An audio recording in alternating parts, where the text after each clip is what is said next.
Democrats have long been railing against millionaires and billionaires and how bad they are. But one hears crickets from the left when Democrats rely on a billionaire donor like Tom Steyer, who's launched a multi-million-dollar campaign to impeach the president. Roll tape. He's brought us to the brink of nuclear war, obstructed justice at the FBI, and in direct violation of the Constitution, he's taken money from foreign governments and threatened to shut down news organizations that report the truth.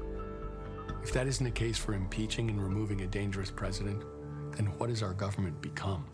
Let's bring in Republican Mississippi Senator Roger Wicker. Good to see you, Senator.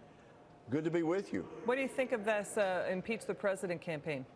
Well, you know, I turned into this morning to the morning news, and there it was, Tom Steyer with his commercial. I would make two observations. I think Mr. Steyer probably has more money than he knows what to do with. But the second, more serious observation is that he probably speaks for the majority, the vast majority of Democrats in the House of Representatives currently today. If the Democrats somehow persuade the American people to give them the gavel again in November of 2018, I wouldn't be surprised at all to see a successful impeachment resolution moving through the House. I don't think it would get anywhere in the Senate, but it would bog down the Trump agenda for 2 full years and totally dominate the Washington decision-making scene. So I take it seriously.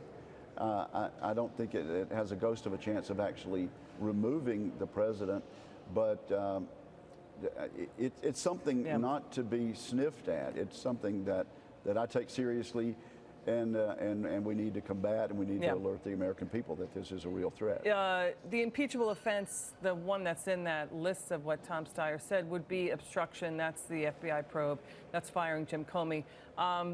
That remains to be seen. We're going to stay on that story. We want to move on to this explosive fight that happened within hours of a Republican lunch with President Trump. Now, the president and Senator Robert Corker reigniting a nasty feud. They've been going at it for months now. Here's Senator Corker just before the president met with the Senate GOP.